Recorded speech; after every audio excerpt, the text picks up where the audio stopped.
milagre do capítulo 7 de Lucas, e essa passagem vai mostrar Jesus parando uma procissão fúnebre e trazendo milagrosamente um rapaz morto de volta à vida. Mas há muito mais para aprendermos nessa história, ou nesse milagre, ou nesse acontecimento. Há muito mais a ser entendido nessa situação. Como todos os milagres, mas sobretudo neste, o contexto aqui é vital para a compreensão do ocorrido. Naim, e aí você tem que entender o seguinte, vamos aprender um pouco aqui. Naim era um vilarejo agrícola na época de Jesus, aninhado no sopé do Monte Moré, que definia a margem ocidental do Vale de Jezreel. A cidade propriamente dita ficava fora do caminho mais trilhado. O acesso se limitava a uma única estradinha. Na época de Jesus, aquele assentamento devia ser bem pequeno e relativamente pobre. E ainda continua assim desde naquela época. Houve uma ocasião na história em que a cidade chegou apenas a ter 34 casas e somente 189 moradores.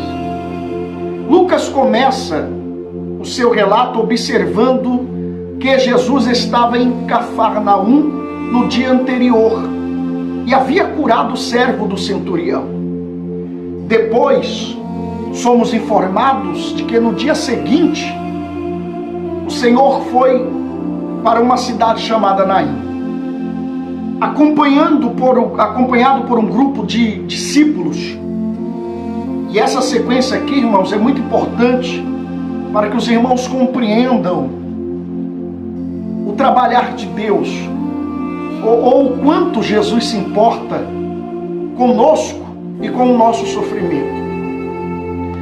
Cafarnaum fica na costa norte do Mar da Galileia, a mais ou menos 180 metros abaixo do nível do mar.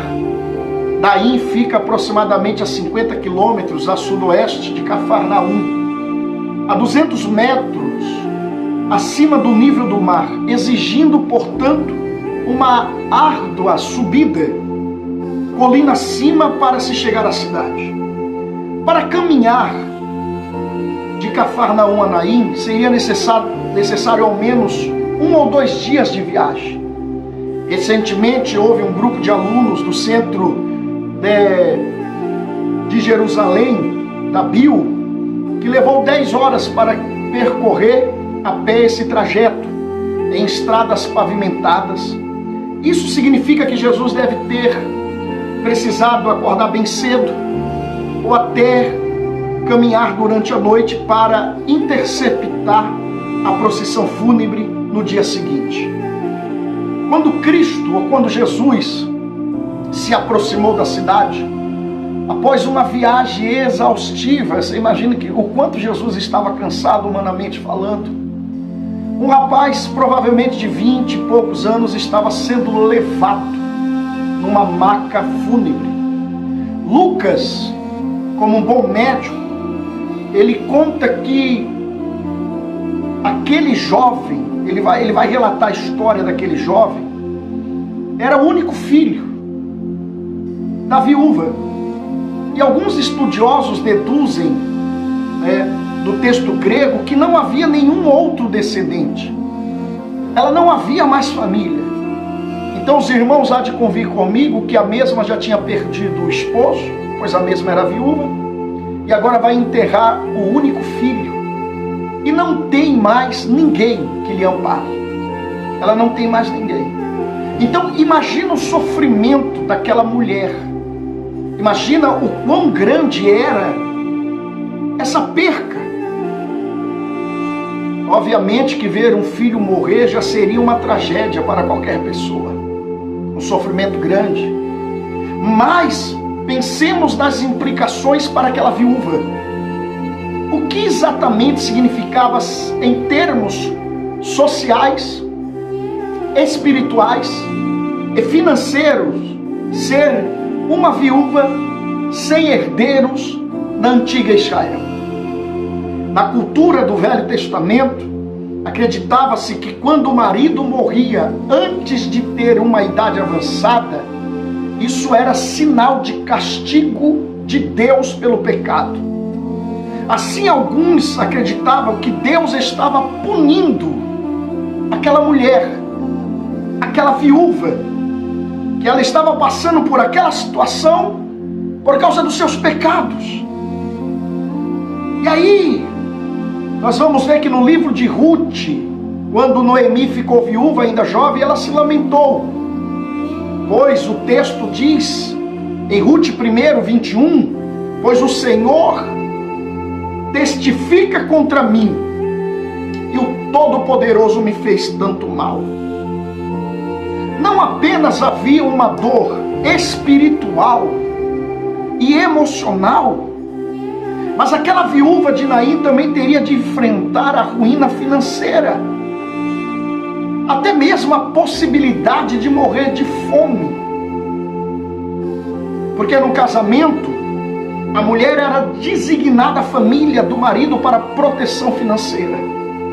Se ele morresse, se o marido morresse, ela ficava aos cuidados do filho herdeiro. Como o único, ela só tinha um filho, era o único herdeiro e o mesmo havia morrido, ela estava no fim da linha em termos financeiros. O que seria dela? Não tinha aqui mais escapatória para a mesma. Se o filho tinha 20 e poucos anos, ela era provavelmente de meia idade, morando num vilarejo agrícola, isolado, estando então espiritualmente, socialmente, financeiramente carente. Irmão, dá para imaginar a dor daquela mulher, o sofrimento daquela mulher, precisamente naquele breve momento em que os moradores da vila carregavam o filho daquela mulher para ser enterrado. Jesus encontra aquela procissão, e o texto vai dizer que Jesus moveu-se de íntima compaixão por ela, porque Jesus conhecia a dor dela. Jesus sabia o que aquela mulher estava passando, assim como Ele sabe os nossos sofrimentos. Ele sabe o que você está passando, Ele sabe o que você está sofrendo, Ele sabe, Ele conhece as tuas dores. Na verdade, essa pode ser a maior imprecisão no relato de Lucas, porque Jesus de alguma forma sentiu a situação profundamente desesperadora daquela viúva. Ele sente todo o sofrimento dela. Pode ser que ela tivesse passado a noite toda prostrada no chão de terra em sua casa, orando, pedindo, implorando ao Pai que lhe dissesse o motivo da sua situação, o porquê ela estava passando por aquilo. E assim conosco, irmãos, passamos por certos momentos em nossas vidas que nós vamos perguntar, indagar, questionar a Deus o porquê. O porquê estamos passando, ou perdendo, ou sofrendo. O porquê do diagnóstico do médico, o porquê da causa perdida, o porquê da perda. Imagine que aquela mulher passou a noite toda indagando, questionando, implorando ao Pai Celestial que lhe dissesse o motivo da sua situação, ou o porquê ela estava passando por isso. Mas aí não há resposta. Não há resposta. Talvez a mesma tivesse abertamente questionado a razão de continuar vivendo, porque para a mesma não havia, humanamente falando, mais motivo para viver. Ela perdeu tudo. E aí ela pode estar se questionando Imagine que, ou talvez aquela mulher estava aterrorizada com a iminente solidão que teria de enfrentar, viver sozinha, restando só as lembranças do filho e até mesmo do marido que perdeu. E aí nós não sabemos, não dá para, imensurar a dor daquela mulher, o sofrimento daquela mulher. Porque, irmãos, tem situações nas nossas vidas que só sente quem está passando. Quem está de fora pode até querer trazer um certo consolo, trazer uma palavra amiga, mas só sente o sofrimento quem passa. Só sente a dor quem passa por ela. Só sente a perda quem perde. A luta dói, irmãos. E essa mulher está desesperada, está sofrendo, mas sabemos que Jesus, o Salvador, ele decide imediatamente partir de Cafarnaum. Ele caminha a noite toda, só para interceptar a procissão fúnebre, pouco antes de sepultarem o corpo. E aí eu tenho uma palavra profética para você. Fica tranquilo, que antes de enterrarem o corpo, e aí eu estou conjecturando, antes da situação, acabar, Jesus vai chegar com a providência. Jesus está a caminho. A mulher não sabia, mas Jesus estava caminhando a noite toda para interceptar, para operar um milagre. Por quê? Porque Jesus sabia o sofrimento dela. Jesus sabia. Sim, quando ele viu o rosto daquela mulher, Jesus viu o rosto daquela mulher coberto de lágrimas, caminhando atrás da procissão, Jesus sentiu grande compaixão por aquela mulher. Jesus expressa os seus sentimentos, porque ele vai cruzar o caminho daquele cortejo fúnebre, e ele chega exatamente no momento de necessidade dela. E é assim que Jesus faz. Ele não chega atrasado, ele chega na hora. Ele chega no momento que você mais precisa. Você pode até ter passado a noite toda chorando, questionando, perguntando, mas Jesus está a caminho. Jesus está vindo aí. Estão querendo enterrar teus sonhos, estão querendo enterrar as promessas, estão querendo enterrar aquilo que Deus falou que iria fazer, aquilo que Deus te deu, mas não vão enterrar, porque Jesus está a caminho, e Ele está vindo trazendo milagre e providência na tua vida. Ele está chegando ao teu encontro, e olha que coisa extraordinária, porque Jesus chega no momento de necessidade daquela mulher. No momento, ele chega na hora certa. Ele chega na hora certa. Ele chega no momento de necessidade daquela mulher. E aí, então Jesus disse à viúva que não chorasse. Não chore. Olha que Deus maravilhoso. Como não chorar? Mas quem está mandando é Jesus. E aí Jesus chega e diz assim: não chores. Sem temer a impureza do ritual, ele toca no esquife. E todos daquela procissão pararam. Porque Jesus está tocando no esquife e nenhum judeu toca em morto. Mas Jesus quebra o protocolo ali e toca no esquife, porque para operar um milagre na tua vida, Jesus faz o impossível. Para operar um milagre nas nossas vidas, Jesus quebra o protocolo.